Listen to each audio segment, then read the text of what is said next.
The unveiling of the statue in the Adana Plaza of Hope was not an ending, but a new beginning. The cheers of the villagers of Udongo faded into the rustle of the wind through the acacia trees, leaving Adana standing before her own likeness, Malik's steady hand in hers. The bronze figure did not depict a victim, but a pillar, back straight, head high, a child cradled in each arm. It was a testament to a battle fought and won, but Adana knew better than anyone that life, like the river after a drought, continues to flow, carving new paths through the landscape of the heart. Returning to Malik's mansion, their mansion, now, felt like returning to a sanctuary built with their own hands. The children, once quiet and fearful, now filled the halls with the vibrant energy of security and love. Jabari, their firstborn, carried the weight of his new role as a chief-in-waiting with a solemn grace that belied his years. He spent his days between Udongo and the mansion, a bridge between two worlds, learning governance from Malik and the ancient ways of the land from the repentant elders. One evening, he found his mother in the library, looking out at the garden where his siblings played. "They look at me differently now, Mama," he said, his voice deeper, more measured. "In the village. It is not just respect. It is, awe. As if I am a story they read, not a boy they shunned." Adana turned to him, her heart aching with a familiar protective urge. "You are their future, Jabari. But you are also my son. You do not have to carry their awe. Only your own truth." He nodded, a faint smile touching his lips. "My truth is that I was loved by a mother who would walk through fire for me. The rest I can manage." The other children carved their own paths. Lena, with her healer's hands and curious mind, turned a sunroom into a laboratory of drying herbs and medical texts. The twins, Kamal and Kareem, their entrepreneurial spirit ignited by Malik's business acumen, started a small enterprise selling handcrafted toys to the city, employing village youths. Little Yara, the dancer, became the undisputed sunshine of the household, her laughter a constant melody. And there was Kayamika, the daughter born of Adana and Malik's love. With her dark, gleaming skin and her father's intelligent eyes, she was a living symbol of their union. She grew up unaware of the strife that had preceded her, knowing only a world of abundant love. Yet, she possessed a fierce, intuitive empathy, often found sitting with Lena as she ground herbs or holding the hand of a homesick servant. She was the peace that had come after the storm. Malik's business, once solely an empire of commerce, gradually transformed. Inspired by Adana's journey, he established the Adeyemi Foundation, focused on education and medical outreach for isolated rural communities. Adana became its heart and voice, traveling to villages not to lecture, but to share her story. She spoke not of blame, but of understanding, not of pain, but of the resilience it can forge. "We fear what we do not understand," she would tell gathered women, their eyes wide with recognition. "But our greatest strength lies not in casting out the different, but in embracing it. For in that difference, God often hides our greatest blessing." These trips were often emotionally taxing. She encountered whispers, skepticism, and sometimes outright hostility. But she also saw flickers of hope, women who stood a little straighter after hearing her speak, mothers who clutched their different children a little tighter. She was no longer just Adana of Udongo, she was becoming a symbol for a region. Back at home, her relationship with Malik deepened into a profound partnership. They were no longer rescuer and rescued, but equals, bound by shared history and a vision for the future. They would often sit on the porch in the evenings, watching the fireflies dance over the lawn, speaking of everything and nothing. "Do you ever miss the simplicity?" Malik asked her one night, his finger tracing circles on her palm. "Before all this? The small hut, the simple life." Adana leaned her head against his shoulder. "I miss the woman I was in that hut sometimes. She was simpler, perhaps. But she was also trapped. She had a strength she didn't know she possessed. I would not go back, Malik. I would not trade this purpose, for all the simplicity in the world. The past, however, never fully vanishes. It visits in quiet moments. Chijioke, aged and weathered by regret, became a quiet fixture on the periphery of their lives. He never asked for more than was offered, a chance to see his children on occasion, to sit silently at a family gathering, to offer a clumsily carved toy to Kayamika. The forgiveness he received was a quiet, distant thing, not a warm embrace but an absence of hostility. It was enough for him. One day, a severe fever swept through a neighboring village. Lena, now a skilled apprentice healer, insisted on going with the medical team from the foundation. Adana, fearful but proud, watched her daughter go, her heart in her throat. For 3 days, they heard nothing. It was Malik who finally got the call. Lena was safe, but exhausted, the outbreak was contained. As he relayed the news, Adana broke down in tears of relief, the old fears of loss and helplessness surging back for a moment before receding, soothed by his steady presence. "She is your daughter," Malik said, holding her. "She has your courage. And your stubbornness," Adana laughed through her tears. When Lena returned, she was changed. There was a new maturity in her eyes, a confidence earned in the field. She had not just healed bodies, she had won the trust of a fearful community. She had, in her own way, begun her own story. The years continued their relentless march. Jabari officially assumed the role of chief of Udongo, his inauguration a celebration that united the village and the Adeyemi family in a way that once seemed impossible. He ruled with a blend of modern thought and deep respect for tradition, his unique perspective a gift born of his painful past. At the ceremony, Adana stood beside Malik, watching her firstborn son, the child who had caused her so much pain and so much strength, accept the staff of leadership. Her heart was too full for words. Malik squeezed her hand.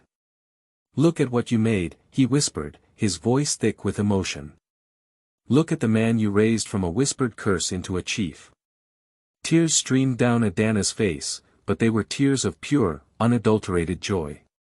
The circle was complete. The rejection had been cruel, the exile desolate, the road dry and hopeless. But it had led her here. To this man. To these children. To this moment. That night, under a sky brilliant with stars, surrounded by the laughter of her children and grandchildren, Adana felt a peace so deep it felt like roots reaching down to the center of the earth. The world had tried to break her with its ignorance and fear. It had tried to convince her that her children were a mistake. But as she looked at them now, Jabari the leader, Lena the healer, the twins the entrepreneurs, Yara the joy-bringer, and Kayamika the peace-weaver, she knew the truth with every fiber of her being. They were not a mistake. They were not a curse. They were her promise. And a promise, when nurtured with unwavering love, is unbreakable. Her story was no longer one of survival, but of a legacy written not in the dust of a lonely road, but in the hearts of the lives she had built and the countless others she had inspired to choose love over fear. The peace that Adana had fought for was not a stagnant lake, but a deep, flowing river, powerful, life-giving, and constantly meeting new shores. The rhythm of their lives in the mansion settled into a harmonious pattern, a symphony composed of children's laughter, business discussions, healing remedies, and the quiet, steadfast love between her and Malik. Jabari's leadership in Udongo ushered in a new era. He became known as the Bridge Chief, seamlessly integrating the wisdom of the elders with innovative ideas inspired by his life at the mansion. He introduced drip irrigation to conserve water, set up a small clinic staffed by rotating volunteers from Lena's network, and established a school where children learned both traditional lore and modern mathematics. The statue of Adana in the plaza was no longer just a symbol of apology, it became a symbol of progress, a reminder that from the soil of past mistakes, a better future could grow. Lena's reputation as a healer spread far beyond the mansion walls. She didn't just treat illnesses, she listened to stories. Women from distant villages would travel for days, seeking her for everything from fevers to infertile fields to abusive husbands. Lena, with her mother's compassion and a core of steely resolve, would offer medicine, advice, and sometimes, safe harbor. She became a quiet legend, the white-haired healer with the listening heart. The twins, Kamal and Kareem, turned their toy business into a thriving export enterprise, Udongo Crafts. They employed dozens of artisans from the village and surrounding areas, preserving traditional woodworking and weaving techniques while creating sustainable income. Their success was a point of immense pride for Adana, a tangible sign that her children were not just surviving, but building and contributing. Yara's dancing evolved from joyful expression into a powerful art form. She began choreographing pieces that told stories.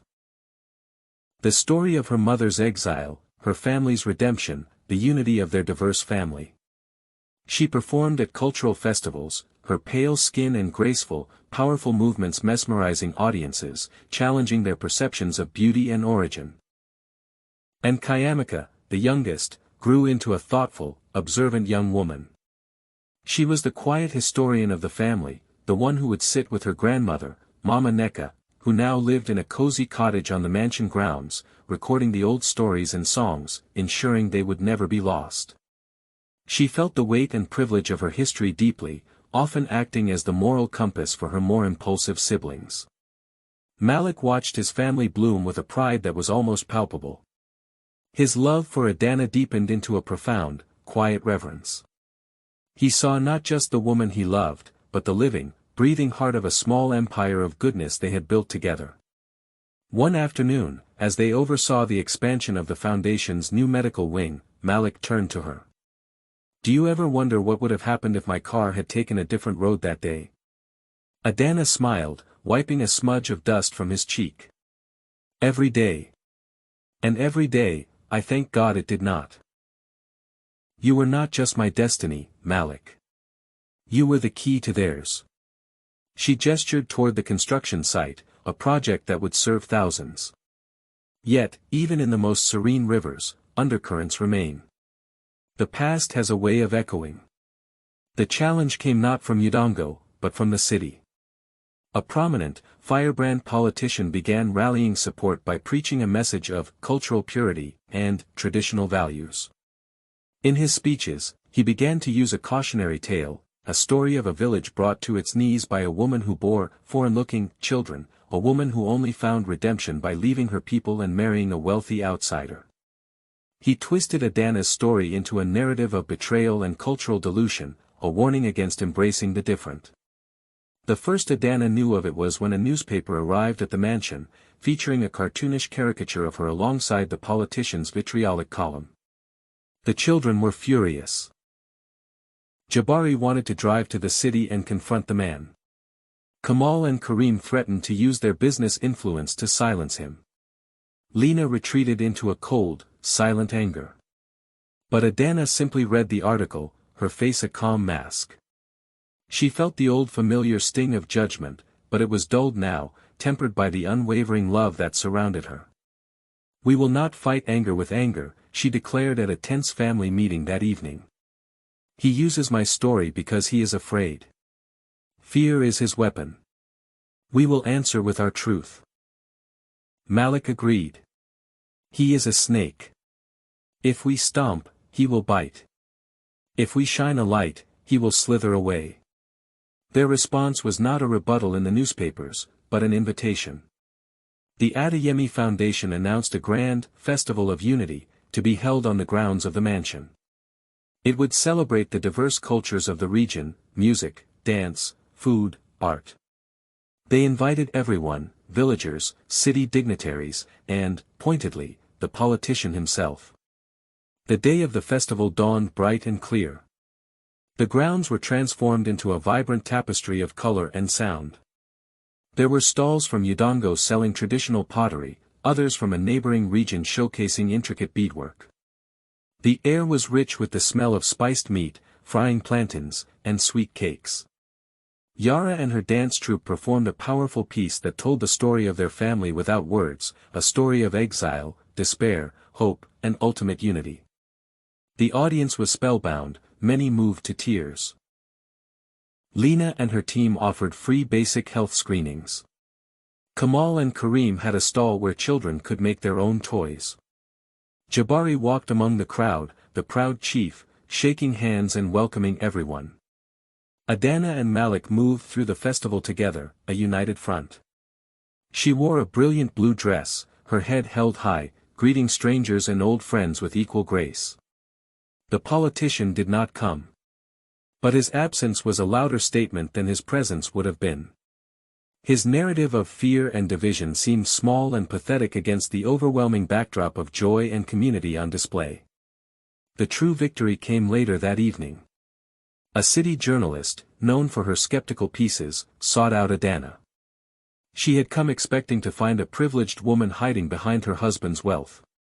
Instead, she found a woman of immense quiet power, surrounded by a family whose love for her was radiant and absolute.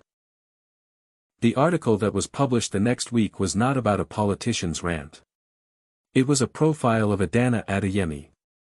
It spoke of her resilience, her forgiveness, and the powerful legacy she was building. It ended with a quote from Adana herself, spoken as she watched her grandchildren play at the festival. "They once told me my children were a curse. They said we brought bad luck. Look at them now. They are healers, leaders, artists, builders. They are not bad luck. They are my living, breathing blessings." And this, she said, spreading her arms to encompass the joyful crowd, this is the luck they brought. This community, this love. The world tried to shrink my heart with its hate. But love is like a river, it always finds a way to expand, to include, to nourish. It always finds its way home. The politician's rhetoric soon faded, finding no purchase in the face of such a powerful, lived truth. The festival became an annual event, growing larger each year, a beacon of the unity Adana preached. Sitting on the porch that night after the first festival, Malik took her hand. "You were magnificent today." "We were," she corrected him, leaning into his side. "It was our story, not just mine." "Our story," he agreed. "And it is a far better one than he could ever tell."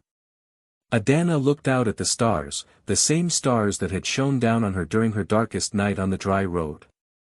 They seemed closer now, warmer. The journey had been longer and more difficult than she could ever have imagined, but it had led her here. To this man. To this family.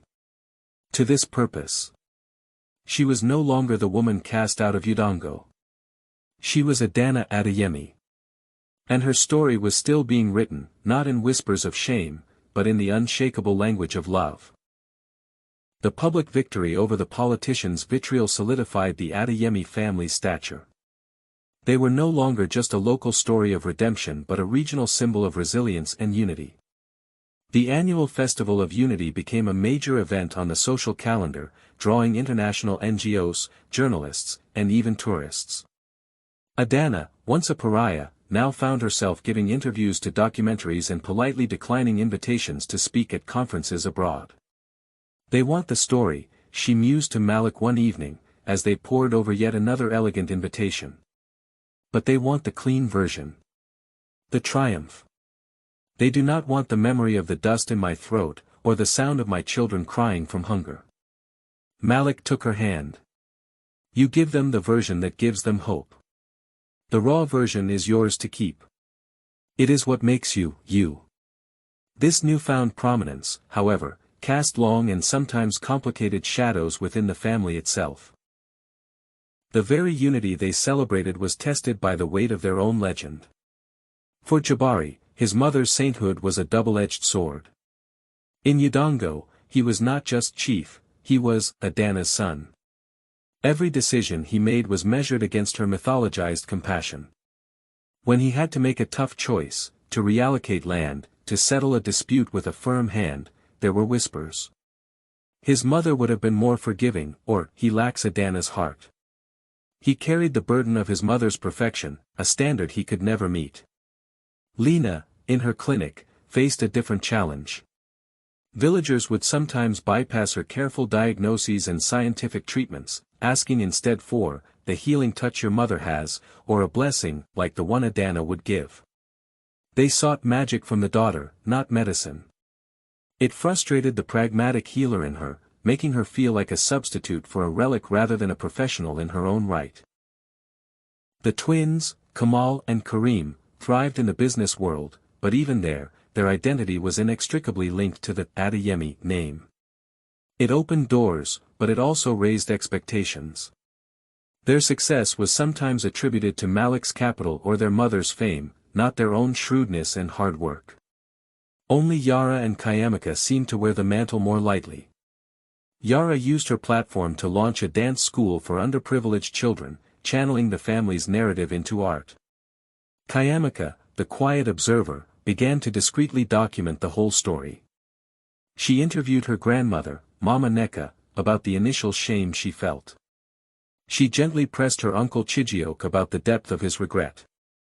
She was collecting the fragments of truth that the polished legend left out, sensing that the full picture was more important than the perfect one. The tension came to a head during the planning for the third annual festival. The event had grown so large that it required corporate sponsors. A representative from a major beverage company suggested a theme, the Miracle Children, a story of divine intervention. Adana, usually the placid center of the family, stiffened. There was no miracle, she said, her voice quiet but firm. There was biology. There was suffering. There was luck. And there was choice. Malik's choice to stop his car. My choice to keep walking. To call it a miracle diminishes the work of it. It makes it magic, when it was will. Jabari saw a pragmatic solution. Mother, the theme brings in money that can fund the clinic for a year. Does the wording matter so much? It matters. Lena surprised everyone by snapping. It turns my mother's struggle into a fairy tale and my medical career into a footnote of a miracle. It turns our business into a charity case. Kareem added. For the first time, the children were arguing not with outsiders, but with each other, and over the very story that bound them together. It was Kayamika who silenced them. She had been quietly sketching in the corner. She held up her notebook. She had drawn a simple, powerful image, a single, strong tree. Its roots were gnarled and deep, labeled pain, doubt, exile. Its trunk was solid, labeled choice, will, love. And its branches spread wide, bearing different fruits, healing, leadership, art, business, history. We are not just the branches, she said, her voice soft but clear. We are the whole tree. If we are ashamed of the roots, the tree will fall. The festival theme should be the will to grow. She looked at her mother.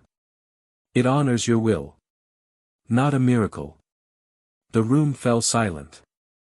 Adana looked at her youngest daughter, seeing not a child, but a wise young woman.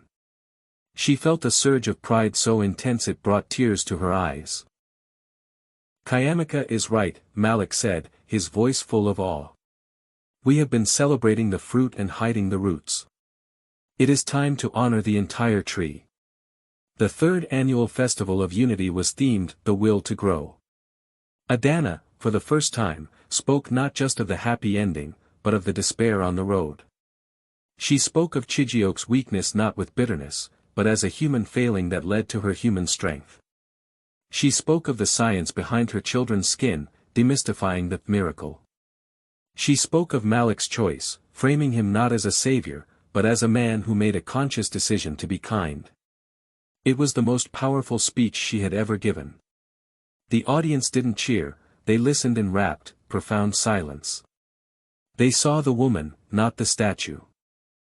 Afterwards, Jabari found her. I am sorry, mother. I was so busy being your son, I forgot to be a chief who makes hard choices. Your will was not to be perfect. It was to survive. And that is what I must do for my village. Lena hugged her.